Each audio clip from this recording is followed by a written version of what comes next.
Good afternoon, friends. David Wright here, and I am your host of the Disruptive Innovators Champions of Digital Business podcast. And this afternoon, I am lucky enough to be joined by Sastry Durvasula. Sastry, pleasure to have you on. My pleasure, David. Nice to be here. Sastry, for those of our listeners who may not know, can you tell everyone a little bit about your current role? Yeah, so I lead the Global Technology and Client Services Organization at TIAA. TIAA is a financial services firm that's focused on retirement, wealth management, asset management globally. And we lead lifetime income solutions for our clients. And I have the responsibility to lead the Global Technology and Client Services, which roughly is about 50% of the organization from a people point of view. And I'm part of the executive committee and report to the CEO, Tashana Brown-Beckett. Very cool. Yeah.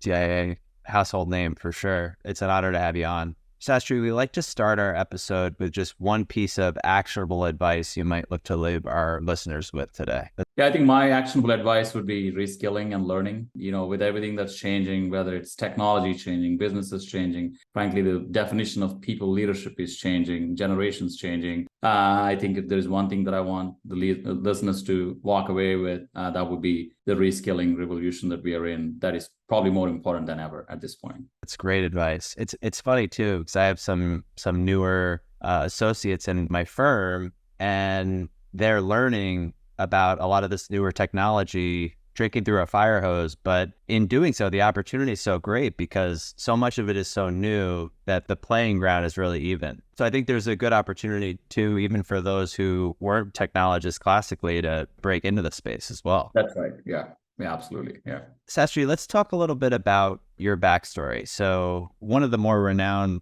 global IT executives that we've had on the Disruptive Innovators podcast, honestly, how did you start out and how did you get to the point in your career that you're at today? Yeah, so I have been doing the CIO and CTO roles in several companies before coming here, David. So I joined on the Valentine's Day last year, TIA, with lots of love. So, but before coming here, I was at McKinsey & Company leading the global technology and digital capabilities for McKinsey. The longest innings I had in my career was at American Express, where I started as an engineer and eventually became the head of a number of capabilities as a CIO and chief technology officer. I had the pleasure of leading the global data and analytics at American Express. I had the opportunity to lead the digital data analytics and Marsh & McLennan. If I kind of go back to the roots, the common ingredient in my entire career has been leading technology-driven roles in companies that are almost 100-year-old, if not a lot older than that. So that's been the common thread. The youngest company that I've worked for was McKinsey & Company, which is 98, 99 years old. The oldest is 175 plus year old payments company, which is American Express. We are a TIA, it's a 105-year-old company. So that's kind of what I dig, like driving that transformation with technology in a large company with a lot of heritage, a lot of legacy in its technology stack, people, culture, and where tech is not the first thought for folks working at the company or even the clients or customers of the firm. So that's where I really, thrive, and that's what energizes me. Huge fan of American Express too, and everything you guys did there. We're a big Amex shop ourselves. So, Sastry, what would you say is one of the most important things that you learned over the course of your journey, personally and or professionally? And what was life like before learning it and after learning it? I think, being a coder originally who became a leader, there is a lot of graduation that you go through, and it's a continuing process, frankly. While I'm still a coder at heart and I still want to get my hands dirty, I have the obligation to lead, thousands and thousands of people in the organization. So I think if I have to kind of look back at all the learnings I had and take the most critical learning, that would be building diverse teams. It's just the power of diverse teams, be it backgrounds or skills or their gender and ethnicities and their belief systems. It's just when you have diverse set of skills and thoughts and, backgrounds at the table, that's really, I think, a game-changing and an unlocking experience for the teams, for the companies, for technology, for businesses. So, I found it along the way, especially, I'm a very passionate advocate for gender diversity in technology. And, I still remember, when I started my career career, David. It was a lot of men, and a lot of, engineering staff was basically men. When we started adding gender diversity, and this was before it was a predominant thought for businesses. As I started entering some of the, ally forums where you could just walk into a women in tech forum as an ally, it was quite uncomfortable in the beginning because I didn't know what to say, what not to say. And it's a lot of learning. And I would even get the stares or questions like, what are you doing here, in the beginning? And obviously the world has evolved a lot, I think, for good. And I think I see that, that is a forethought for a lot of the companies, obviously, but we still have a lot of work to do. But if I reflect back, I had the pleasure and opportunity to be part of a nonprofit called Girls in Tech from its early days, which started, with a couple of thousand people by the founder, which has grown into 100,000 members across the globe, around 50 countries. And I sit on the board of Girls in Tech. So I see a lot of different challenges that women still face in technology, but the progress we made, more importantly. So I think if I kind of like crystallize my learnings, the learnings I had, the opportunities I had in making sure that I build diverse teams, I'm super proud that 50% of my direct reports are women in technology and client services. So that I really recommend to, a lot of mentees that I have that are aspiring leaders, that make sure that you have, diversity in gender or diversity in ethnicity or diversity in backgrounds or diversity in thoughts, but make sure that you have diverse voices at the table. The power of that coming together, you just can't underrepresent or overrepresent that at any given day. So it's a pretty powerful unlocking mechanism. I love that, you described walking into that first forum as an ally, and that experience, the response that you got. I feel like a lot of folks might be discouraged by that, to be honest with you. But the beauty of what you did was you took action. And I'm involved with some similar committees, particularly on the DE&I side. And I found that I need to continue to educate myself, right? I have to continue to be part of the solution. And then I also have to take action. I can't just be politicking about it, right? What am I doing to change the problem? It's clear that you were taking action then to start to make a difference. And now you're effectively changing the way what your workforce looks like. So I applaud you for that.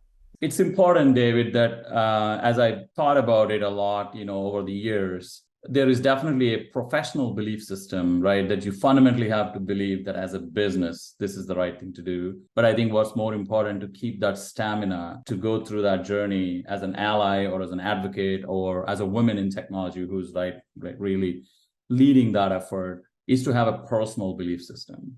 So my personal belief system for me comes from my mom. My dad passed away when I was young, and my mom brought us up as kids, and I was 14. So I saw that a woman working in the workforce makes a huge difference, not just for herself, but for an entire family and a generation. So that personal belief system, once you have it, you just keep at it, right? And then you see the dividends, and you actually build great teams, and you get great followership in the industry through that. Similar experience to that. My mom was the president and CEO of a nonprofit out of New Jersey called the Center for Great Expectations. They behavioral health organization. They support women and children that often come from pretty traumatic situations. And seeing her impact the lives of all these women and children over the course of her life, and the way that people would talk about the impact that she made, that it inspires me. It's just definitely ingrained in my belief system, for sure. Sastry, what about a time that you were challenged or that a project failed, or something that sticks out in your mind as a time that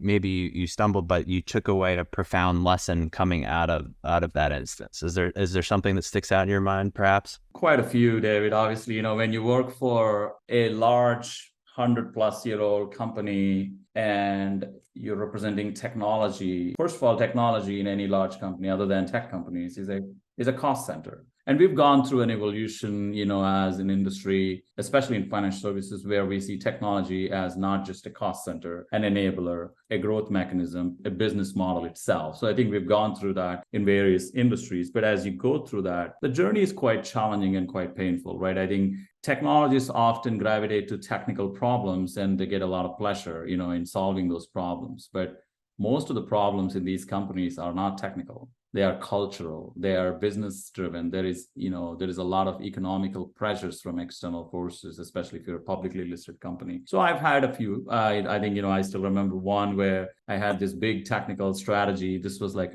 for a big data ecosystem that I was proposing, and I went into a senior leader discussion, C-suite discussion, and had this big passionate pitch, and I felt really good. A lot of people supported me, and then right after the call, I get a call from my boss, and my boss said, the person that you presented to wants you to be fired. I'm like, wow.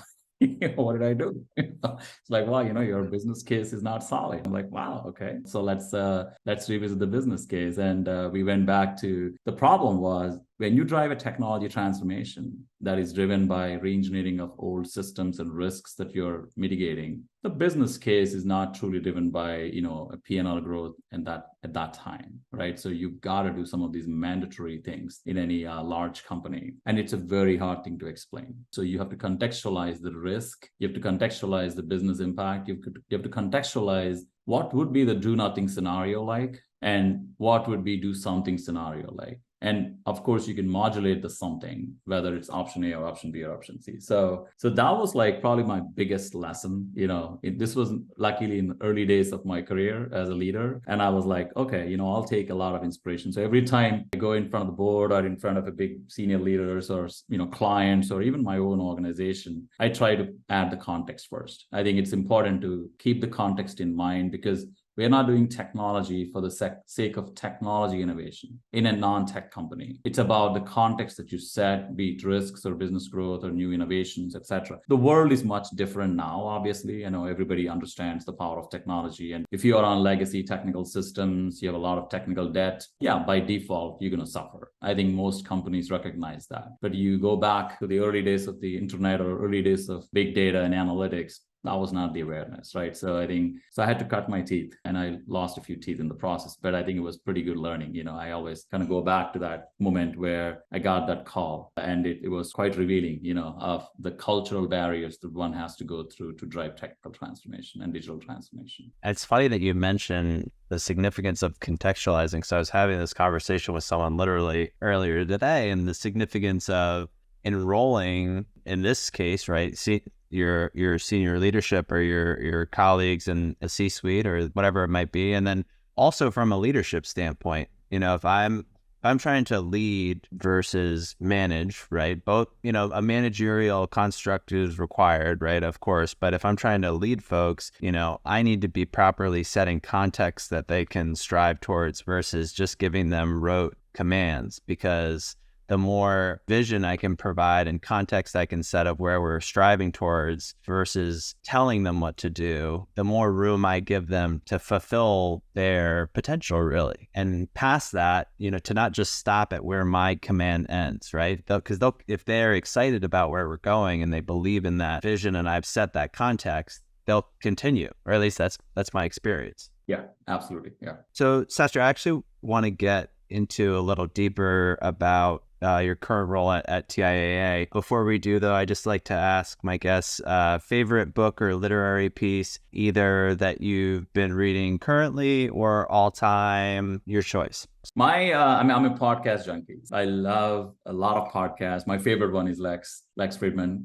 So I have it downloaded all the time, because of my travels. I listen to a lot of Lex Fridman and a number of tech podcasts.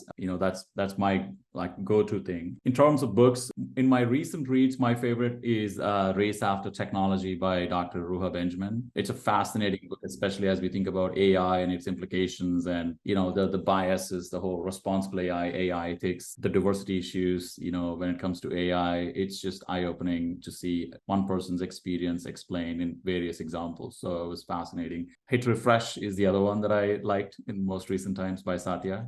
Obviously, it's the whole story about his personal life as well as Microsoft in parallel. So that was pretty good. So those two are like my most recent, favorites. Yeah. So Sastry, you're at TIAA now, been there since last Valentine's Day. What's your vision for IT and digital as it's derived from the overall mission of the organization?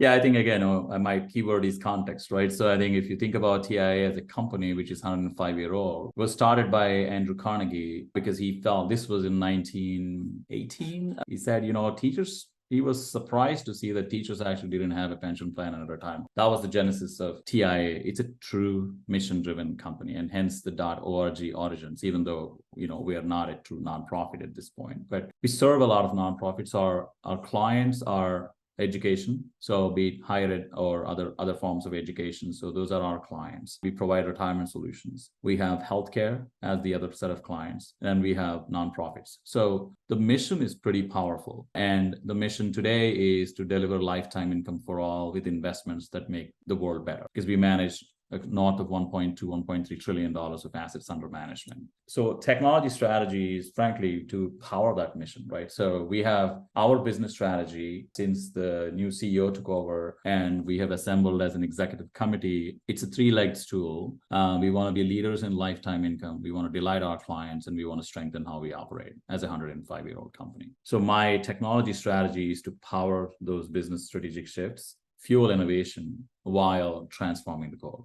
And then the third part is obviously very difficult to do in a large company with a lot of heritage and legacy systems. So I still have to deal with a lot of mainframes. I still have to deal with a lot of legacy systems that are like disparately placed. But at the same time, I have most cutting edge metaverse in the making and generative AI. So the diversity of technology and transforming that core while powering these business strategic shifts and fueling innovation with an art of the possible mindset. So essentially, I have to solve for technology problems of yesterday, technology problems of today, and technology problems of tomorrow. So that summarizes my technology strategy.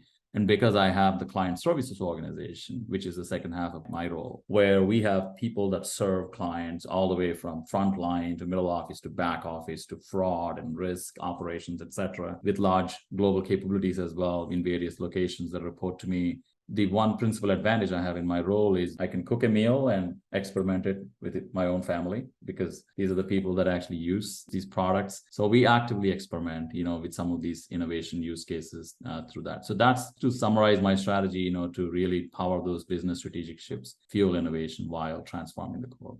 Could you share, Sastry, some of the initiatives that roll up to that roadmap? Any that you might be able to share with us? Yeah, so I'll keep it at a higher level, especially on the business strategic shifts, David. So on the powering the business strategic shift, so we are the leaders in the United States higher ed system for retirement solutions, which are called the 403B plans. So those are where we have been one of the founding fathers in the industry. We are expanding into the 401k market. So that's retirement solutions with institutions. So that's a big strategic shift that we have to really make a full impact, holistic impact on lifetime income solutions when it comes to retirement, because people move around in their jobs and careers, and so there is a continuum that you need to establish. So we see that as a huge opportunity to make a real impact. Just to give some stats on this, just the retirement problem statement, right? 40% of the U.S. households will not have sufficient money to retire in the United States. This is a real problem. And the government actually is doing a lot in this space too. There's new policies, Secure 2.0 being one, that are happening. 54% of Black Americans have less to retire. 30% of women make 30% less compared to men in retirement income. So some of these are real problems, right? So we believe that, considering our origins, that we can make a true difference. So there is a number of retirement technology solutions and products that we're building. A couple of terms to introduce in this context: retire tech and silver tech. By retire tech, we mean when you're in the accumulation stage, you're actually building, your retirement nested egg, and there is technology that enables that. So this is like a subsidiary of your fintech broadly, right? And silver tech is you have accumulated, you're retired now, you're actually decumulating, and you're taking that lifetime income paycheck. So there is different solutions that you need to employ.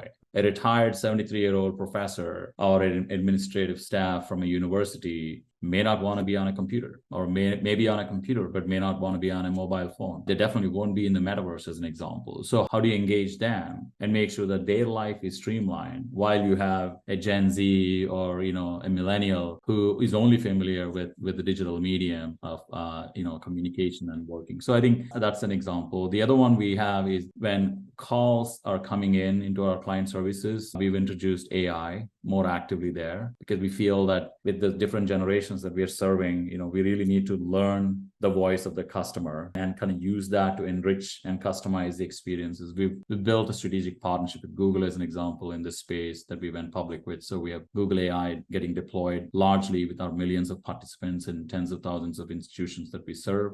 AI is a huge focus for us. And then taking the client experience journeys and streamlining that end to end, because these are pretty tough journeys, right? And we've been writing contracts over time. So you, as a participant with TIAA, as an example, you may have multiple contracts, different types of constructs, right? So how do we give seamless experience? It's not like banking or payments, where you can expect what the journey is. This is very difficult. There is a lot of financial jargon as well that people don't understand. What is an annuity? It's very hard to explain, so a lot of these things, how do we simplify, that with technology and encourage people to start saving early on while making it seamless experience for those who are retired and who are taking the savings. Last thing is really the tech transformation. So we have a 7-layer architecture that we are progressing to transform the technology, be it cloud first, being AI powered, data driven, API driven, delightful experience on the digital channel with an omni-channel point of view. So there's a lot of transformation that's happening on the tech front as well.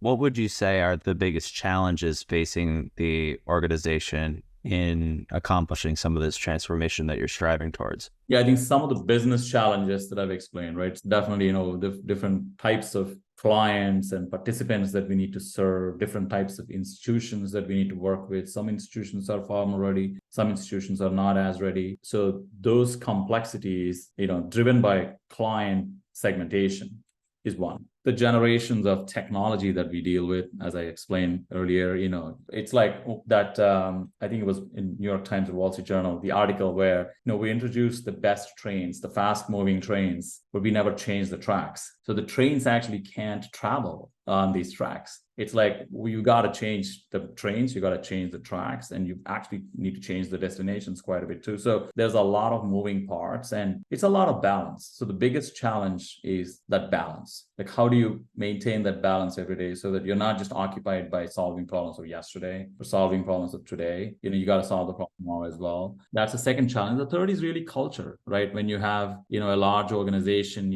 there is a lot of upskilling and reskilling. Going to my primary theme of this conversation, that you have to really generate and drive and make it the active force, within the culture, and getting that level of upskilling, because you can always bring catalyst talent from outside, that have done this before, et cetera, et cetera. But that's not the way to sustain major transformations, right? So from a people leadership perspective, how do you take thousands of people organization and make sure that we are constantly reskilling and learning from each other, constantly getting our hands wet, as we go through the transformation, and then drive the innovation at scale. So that's a very complex but very fulfilling problem to solve. I was thinking about it too. There's a number of financial institutions that I've either worked with or been aligned with over the years. And I was just thinking back towards how oftentimes you'd see them trying to address a lot of the legacy technical debt, and they were really just solely focused on that. But I love you guys are kind of doing both at once, where you're addressing that, but you're addressing the here and now, and you're addressing the forward thinking stuff. But the more that I think about it, like the way that you explained it, I'm like, well, of course, no, that makes sense, because you have to set yourself up where if you want that continuous kind of trajectory, that's really what's required. Otherwise, there's kind of a dip every time you try to kind of graduate to the next level. And it's a top-down mandate, right? So we talk about 2-speed models and agile teams. That's all great, but I don't think this can be solved bottoms up. This has to be a top-down mandate. So at least that's one thing we've done, in my mind, very well as a firm at TIAA, which is it is a top-down mandate. We have Horizon 1, Horizon 2, Horizon 3 investments. And we are pretty serious about it. And we have support from the board. So things like generative AI, as an example, we can react fast because we don't have to scramble for resources and investments on a reactive basis, because we've thought about it, that we know that there will be technologies that we have to continue to invest and incubate that are not today's technologies. Just because we've taken that top-down mandate, it made it a little bit more easy to actually navigate through. How do we actually evolve since the birth of ChatGPT, in November last year? It actually kind of leads into my next question would be, what are some of those innovative things that are on the horizon that you're either kind of piloting now or starting to roll out or on the roadmap? What maybe are some of the ones that you're most excited about? Yeah, one advantage we have as TIAA is that our clients are higher ed institutes. There is a lot of research happening. You can name any emerging technology. Things that we know, things we don't even know yet, are being incubated in these universities and in their academia industry partnerships, right? Whether it's AI or quantum computing, et cetera, et cetera. So we have a little bit of a differentiated advantage in that. And we have a very robust internship program as well. So we do a very good job, bringing in, like this year, we had over 52 universities in our internship program, but just within technology. And so we have incubated some hackathons for them and all that good stuff.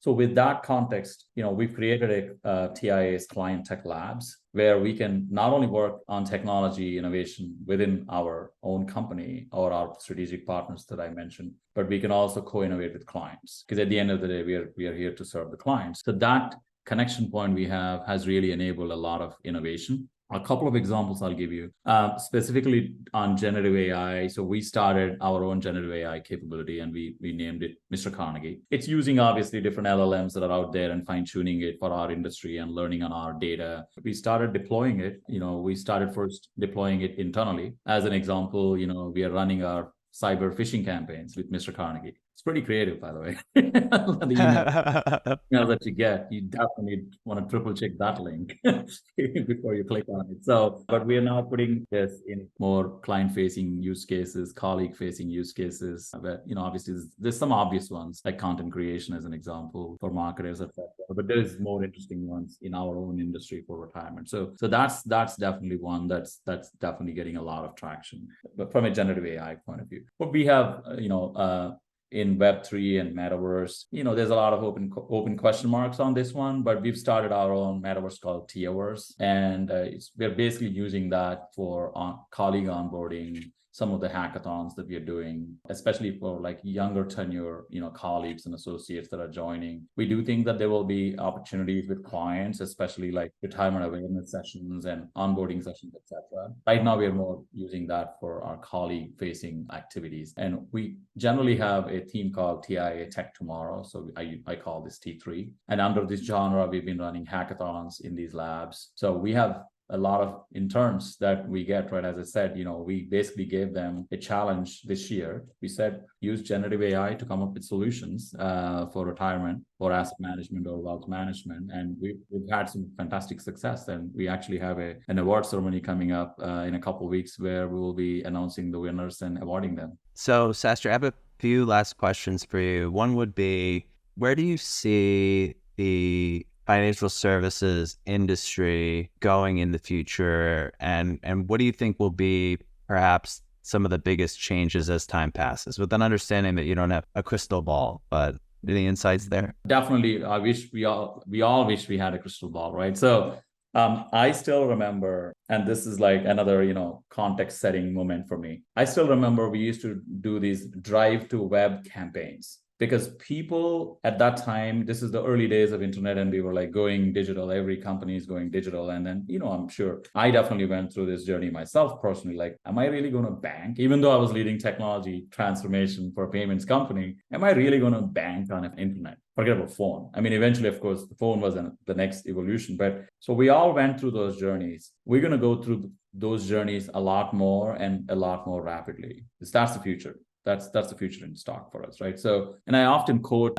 from Bill Gates, and I think it's worth recoding here, which is, we always overestimate the change that's going to happen in the next 2 years and underestimate the change that's going to happen in the next 10 years. That's true for any industry. Financial services is no exception.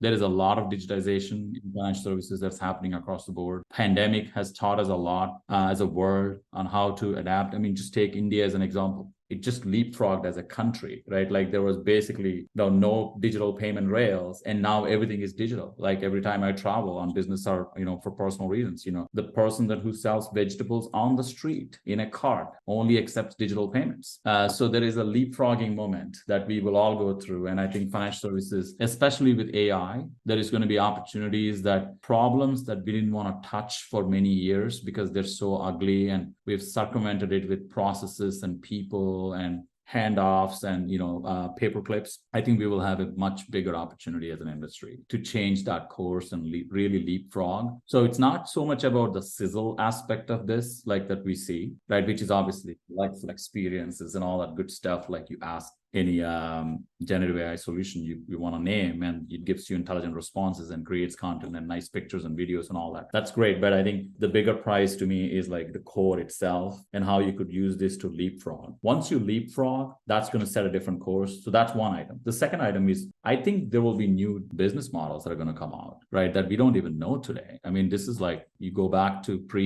gig economy, sharing economy, and you compare that to now, it's very different. We'll see different business models that are going to come, especially in financial services. And I think that'll be quite fulfilling to go through. And then jobs, right? I think jobs will change. I mean, there's a lot of industry studies now. There's a study that says 30% of the jobs will be automated by 2030. So in 7 years, a third of the jobs will be automated. Whether we believe it or not, it's quite possible, right? So there will be new jobs that are going to come out that don't even exist today. Again, going back to my gig economy, sharing economy example. So I think new jobs, new business models, and the pace of change that you could use to kind of leapfrog your core, I think that's the bigger prize. Sastry, this has been amazing. The last question I would have for you is a classic. If you could go back 5, 10, or even 15 years in time, what advice would you give your younger self? Yeah, so I always use 3 L's, David, with my mentees. So I'll repeat them, listen, learn, and lead authentically. I think the learning part, I think a lot of people recognize continual learning, and I recognized it along the way as well, but I'm quite intentional about it. So what happens is, you may have an intentional learning task that you're constantly and subconsciously learning on the job or in any setting. Like, for example, I'm right now learning about microaggressions in a hybrid construct, like, in person and on Zoom, etc. Right? So that's a tough one to learn on, like, through a training or an on-the-job type experiment, right? Intentionally, you got to learn every opportunity you have. So I think intentional learning is one thing that I wish I found early stages of my career, because I could have learned a lot more. But the other thing is really being authentic and true to yourself. When I started my career, there were frameworks defined, like, you are an engineer, this is the persona you have, and we expect these attributes from you. And you go to the early management career, okay, these are the attributes we expect. Middle management, these are the. There is none of that today. I mean, we work with so many colleagues, that are young in their tenures. They don't have the same boundaries. The world has changed quite a bit. I wish I lived in that world, or I wish I knew that in my younger self. Of course, being a mature leader now, I could be myself, and I'm very comfortable being authentic. But I guess my advice to the listeners here is, if you're in early stage, first of all, the world has changed a lot. So you could be a lot more authentic and true to yourself. But if you have any questions, remove that doubt and be yourself. Sastry, again, it was such a pleasure having you on. Thank you so much for taking the time. Thanks for having me, David. To our listeners, thank you for tuning in. We'll catch you all next week.